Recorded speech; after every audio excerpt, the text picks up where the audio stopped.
Everyone, मैं हूं CA कविता और आज हम देखेंगे कि अगर विद इन 180 डेज रिसिपिएंट ने पेमेंट नहीं की है सप्लायर को तो भी आपको आईटीसी रिवर्स नहीं करना और सेक्शन 50 के तहत आपको उसके ऊपर इंटरेस्ट भी पे नहीं करना है।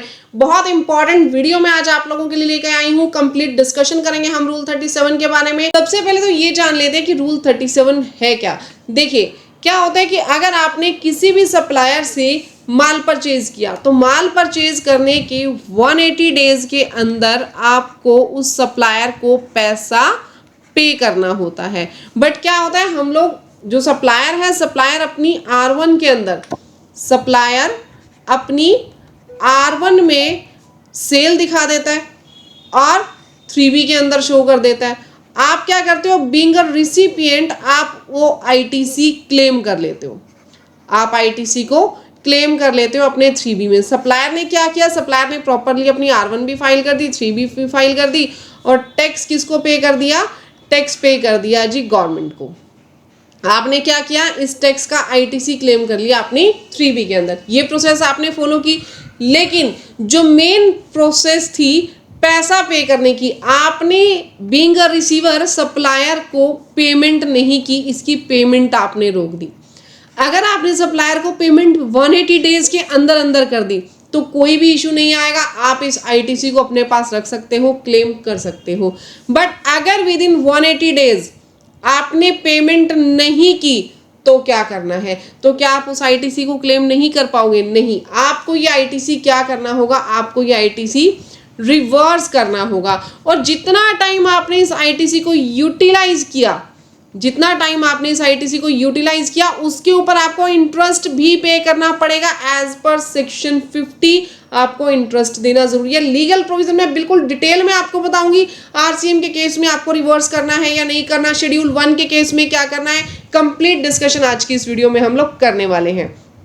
देखिए, अगर कोई भी रजिस्टर्ड पर्सन है जिसने आईटीसी अवेल कर लिया, एनी रजिस्टर्ड पर्सन जिसने आईटीसी अवेल कर लिया किसी भी इनवर्ड सप्लाई ऑफ गुड्स और सर्विसेज पे, आपने गुड्स और सर्विसेज ली, उसके इनवर्ड सप्लाई पे आपने आईटीसी क्लेम कर लिया, बट वो आईटीसी कौन सा होना चाहिए, that should be other than supplies on which tax is payable on reverse charge. यानी अगर कोई ऐसी रिवर्स चार्ज की लायबिलिटी है जिसका पैसा आपने पे नहीं किया तो वहां पे रिवर्सल नहीं लगेगा।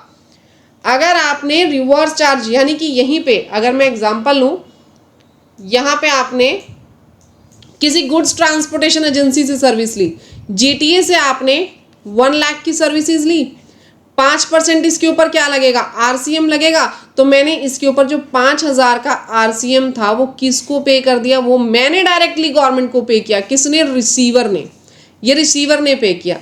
जीटीए से कितने की सर्विस ली थी, 1 लाख की, इसके 1 लाख मैंने अभी तक पे नहीं किए, इसके 1 लाख मैंने अभी तक पे नहीं किए। तो क्या जीटीए को पे ना करने के लिए भी मुझे अपना आईटीसी रिवर्स करना पड़ेगा, क्योंकि आरसीएम तो मैंने गवर्नमेंट को पे कर दिया और इसका मैंने आईटीसी भी ले लिया होगा। तो क्या कह रहा है रूल 37 है, अगर आपने खुद से आरसीएम की लायबिलिटी कोई पे की है तो आपको आईटीसी रिवर्स नहीं करना। ध्यान से पढ़ो इस चीज को। एनी रजिस्टर्ड पर्सन जिसने अवेल कर लिया ITC on inward supply of goods और services other than tax payable on reverse charge, यानी अगर रिवर्स चार्ज में आपने टैक्स पे किया है तो आपको आईटीसी रिवर्स नहीं करना। But fails to pay the amount to the supplier thereof amount towards the value of supply, अगर आपने पैसा पे नहीं किया और आप अदर देन रिवर्स चार्ज वाले पर्सन हो तो आपको along with tax payable thereon पैसा कितना पे करना है, अलोंग विद टैक्स पे करना है। यानी अगर 1 लाख की लायबिलिटी होती, 18% जीएसटी होता तो हम कितना पे करते, 1,18,000। अगर सप्लायर को 1,18,000 पे करना है विद जीएसटी तो ये पूरी अमाउंट आपको 180 डेज में पे करनी जरूरी है। नहीं की तो आपको रिवर्स करना पड़ेगा पूरा का पूरा आईटीसी। जितना आईटीसी है वो आपका क्या होगा, रिवर्स हो जाएगा उस सप्लाई के रिस्पेक्ट में। कितना रिवर्स करना है, जितना आपने पैसा पे कर दिया उतने का छोड़ देना, सिर्फ वो प्रोपोर्शनेट लेना है अमाउंट का which you have not paid to the supplier, जो आपने सप्लायर को पे नहीं किया है। देखिए, आपने सप्लायर को कितने पे करने थे, 5 लाख पे करने थे। कितने पे करने थे, 5 लाख पे करने थे और उसके ऊपर 18% के हिसाब से जीएसटी था। 90,000 इसका जीएसटी था। आपने किया क्या, आपने 2,50,000 पे कर दिए और 2,50,000 आपके पेंडिंग है। तो आप क्या करेंगे, इस 90,000 का भी प्रोपोर्शनेट रिवर्स करेंगे। हाफ आपने पेमेंट दे दी और हाफ आपकी पेंडिंग है। 2,50,000 आपकी क्या है, पेंडिंग है। तो जितना पेंडिंग है उसका प्रोपोर्शनेट कर दो, 90,000 डिवाइडेड बाय 2 करेंगे, 45,000 आपके रिवर्स हो जाएंगे। यहां तक क्लियर है हुआ? कितने आपको रिवर्स करने हैं, प्रोपोर्शनेट अमाउंट आपको रिवर्स कर देनी है अलोंग विद इंटरेस्ट। इंटरेस्ट भी आपको पे करना है। अब मैम सबसे बड़ी बात इसमें इंपॉर्टेंट क्या है, हम इंटरेस्ट कब से पे करेंगे? 180 डेज के बाद बोला आपने कि 180 डेज के बाद आपने रिवर्स करने, तो क्या 181th डे से हम लोग पे करेंगे या फिर starting from the date of invoice? कहां से हमें पे करना है पैसा? आप पे करेंगे starting from the date of invoice से। जब आपकी डेट ऑफ इनवॉइस है तब से लेकर के जो आपने डेट ऑफ यूटिलाइजेशन लिया हुआ, यानी जब तक वो पैसा यूटिलाइज किया, हो सकता है आपने 250th डे पे जाके रिवर्स किया हो, डेट ऑफ इनवॉइस से 250th डे पे जाके रिवर्स किया तो तब तक का इंटरेस्ट आपको देना पड़ेगा from the date of issue of invoice. देखिए साफ साफ लिखा है, सेक्शन 50 के अकॉर्डिंग इंटरेस्ट लगेगा while furnishing the return in form GSTR 3B for the tax period immediately following the period of 180 days from the date of issue of invoice. Date of issue of invoice से आपको tax पे करना mandatory है। तो अब इनके ऊपर तो आपको इंटरेस्ट पे करना है, बट कौन सा पर्सन बच गया? एक तो ये पर्सन बच गए जिन्होंने आरसीएम के हिसाब से टैक्स पे किया है। अगर किसी भी लायबिलिटी पे आरसीएम के हिसाब से टैक्स पे होगा तो वहां पे 180 डेज का रूल नहीं लगेगा। ठीक है मैम, इस पे नहीं लगेगा। बट इसके अलावा भी कोई है? जी हाँ, इसके अलावा भी अदर पर्संस हैं जिनके ऊपर 180 डेज वाला रूल नहीं लगेगा। सबसे पहली बात तो अगर कंसिडरेशन कोई ऐसा है जो कि शेड्यूल 1 के हिसाब से आप उसको सप्लाई ट्रीट कर रहे हो, अगर आप किसी भी चीज की सप्लाई को शेड्यूल 1 के हिसाब से ट्रीट करें, शेड्यूल 1 क्या बोलता है? शेड्यूल 1 बोलता है कि वो supplies which are made without consideration, जिनके ऊपर कंसिडरेशन का रूल ही अप्लाई नहीं होता, जिनको हमने क्या किया है, विदाउट कंसिडरेशन ही किया है, वो सप्लाईज आती हैं जी शेड्यूल 1 में। ठीक है, तो ये सप्लाईज जो शेड्यूल 1 से रिलेटेड है, इनके ऊपर भी आपका रूल 37 फॉलो नहीं होगा। आप इसके अंदर ये मान करके चलेंगे कि पेमेंट रिसीव्ड हो गई है। यहां देखिए साफ साफ लिखा हुआ है, it shall be deemed to have been paid for the purpose of second proviso to subsection 2 of section 16। Section 16 subsection 2 क्या बोलता है? वो कहता है कि अगर आपको पेमेंट रिसीव नहीं हुई तो 180 डेज के अंदर तो आईटीसी रिवर्स कर देना। बट यहां पे क्या करें, अगर मैं शेड्यूल 1 की बात करूं तो आप ये डीम्ड कर लो, मान लो कि वो पेमेंट आपको रिसीव हो चुकी है। मैं आपको सेक्शन 16 सबसेक्शन 2 पे लेके चलती हूँ। हमारे पास आ गया सेक्शन 16 सबसेक्शन 2 में यहाँ लास्ट में जब आप आएंगे तो यहाँ लिखा हुआ provided further that where a recipient fails to pay the supplier of goods or services or both other than the supplies on which tax is payable on reverse charge basis, the amount towards the value of supply along with the tax payable thereon within a period of 180 days from the date of issuance of invoice by the supplier, an amount equal to ITC availed by the recipient shall be paid by him along with the interest under section 50। ठीक है, यहां पे आपको साफ तौर पे लिखा गया था कि आपको आईटीसी जो है अपना रिवर्स करना पड़ेगा। बट यहीं पे ये क्या कह रहे हैं, अगर बात आ जाएगी किसकी, शेड्यूल 1 की सप्लाई की, तो आप समझ लेना शेड्यूल 1 की सप्लाई में हमने मान लिया, डीम्ड कर लिया कि वो पैसा हमारे पास रिसीव हो चुका है, क्योंकि शेड्यूल 1 का मतलब ही यही है, वो supply which is made without consideration, यानी इसको तो हम करते ही विदाउट कंसिडरेशन है। तो दो लोग हमारे पास ऐसे आ गए जहां पे ये रूल 37 एप्लीकेबल नहीं होगा। कौन कौन से? एक तो पर्सन आ गए जी आरसीएम वाले, ठीक है, जिनके ऊपर रिवर्स चार्ज मैकेनिज्म लग रहा है, रिवर्स चार्ज में जिन्होंने जीएसटी पे कर दिया। दूसरे पर्सन कौन से आ गए? शेड्यूल 1 वाले, इनके ऊपर रूल 37 नहीं लगने वाला है। नेक्स्ट अगर मैं बात करूं, क्या करें, provided further that value of supply on account of which amount added in accordance with the provision of clause B subsection 2 section 15। देखिए सेक्शन 15 सबसेक्शन 2 क्लोज बी, ये रहा हमारे पास। ये बोलता क्या है, ये कह रहा है कोई भी amount that the supplier is liable to pay, यानी वो अमाउंट जो पे किसको करनी थी, सप्लायर को पे करनी थी। किसको पे करनी थी, सप्लायर को, in relation of supply, but it has been incurred by the recipient. Pay किसने कर दी, पे कर दी जी रिसिपिएंट ने। कोई भी अमाउंट ऐसी थी जी जो सप्लायर को पे करनी चाहिए थी, लेकिन रिसिपिएंट ने वो पैसा पे कर दिया, and not included in the price actually paid और पेएबल फॉर द गुड्स और सर्विसेज। क्या कह रहे हैं, कई बार ऐसा होता है कि पैसा तो पे करना था सप्लायर ने, ठीक है, लेकिन पे कर दिया रिसिपिएंट ने, और वो लोग इसको किस में नहीं लेते, गुड्स और सप्लाई ऑफ सर्विसेज की वैल्यू में ऐड नहीं करते। यहां देखिए लिखा हुआ है कि ये वैल्यू में ऐड किया जाएगा। 15 सेक्शन क्या कहता है कि किस किस चीज को आपने वैल्यू में ऐड करना है।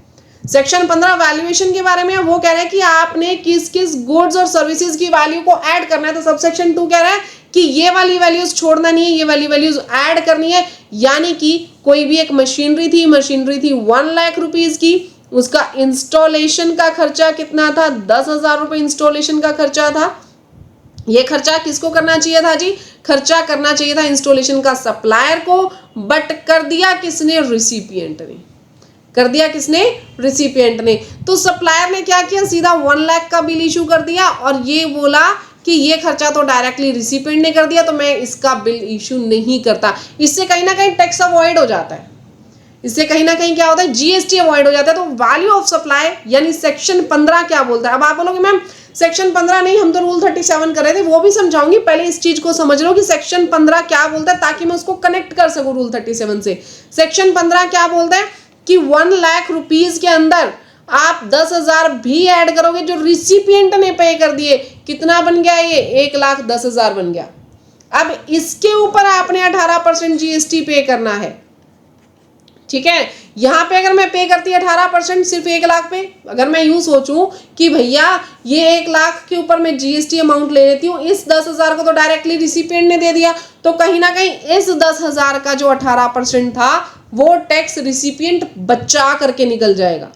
सरकार कहती है जी इस वाले पैसे को भी साथ में जोड़ो, इस 10,000 को भी साथ में लेकर के चलो। तो मैं अब क्या करूंगी, इस 1 लाख में ये 10,000 ऐड करूंगी और 1,10,000 का बिल इशू करूंगी, किसको, रिसिपिएंट को। यानी कितना टैक्स लगेगा इसके ऊपर, इसका टैक्स लगेगा जी 18%। इसको मल्टीप्लाई करो, ये आपके पास कितना बन जाएगा, 19,800, और यहां पे कितना बनता, 18,000। सरकार को कितने का नुकसान था, 1800 का नुकसान था। 19,800 माइनस में 18,800 का नुकसान हो जाता गवर्नमेंट को, अगर 1 लाख रुपए के हिसाब से बिल देते। ओके, अब अगर मैं इसको कनेक्ट करूं रूल 37 से, तो रूल 37 क्या बोलता है, रूल 37 बोलता है कि आपने जो पैसा खुद से पे कर दिया, यानी 1 लाख रुपए थे, 1 लाख रुपए थे, 1 लाख में से, सॉरी इसको हम 1 लाख नहीं कंप्लीटली ले देते हैं, 1,10,000 प्लस में 19,800 आपके पास बन जाएंगे 129,800। ये पैसा देना था आपको, किसको देना था, ये पैसा आपने देना था सप्लायर को। बट इसमें ये जो 10,000 थे, 10,000 डायरेक्टली किसने पे कर दी थी, ये 10,000 तो डायरेक्टली रिसिपिएंट ने पे कर दिए ना। तो यहाँ पे रूल 37 में कह रहे हैं इस 10,000 को आप कंसीडर मत करना, यानी जो आपने आईटीसी रिवर्स करना है वो सिर्फ 1 लाख का रिवर्स करो। ये 10,000 कौन पे कर चुका है, ये 10,000 तो आपका जो रिसिपिएंट है वो डायरेक्टली पे कर चुका है। तो जब आप रिवर्सल की बात करोगे तो सिर्फ इस 1 लाख को देखोगे, बिल तो देखो 1,10,000 का ही देना। मेरी बात ध्यान से समझना, बिल कितने का जाएगा, बिल तो 1,10,000 प्लस जीएसटी का ही जाएगा, यानी कि 129,800 का जाएगा, बिल इतने का ही जाएगा।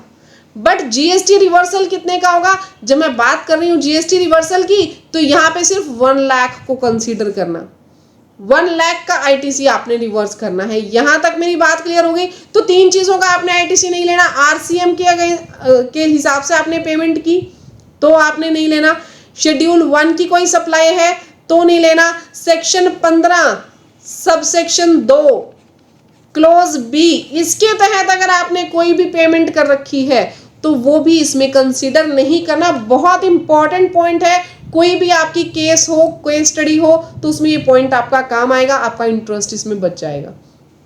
नेक्स्ट अगर मैं बात करूं, where said registered person is subsequently make the payment, अगर कल को आपने पेमेंट कर दी अलोंग विद टैक्स कर दी, किसको, सप्लायर को, तो आप री अवेल कर सकते हैं अपने आईटीसी को।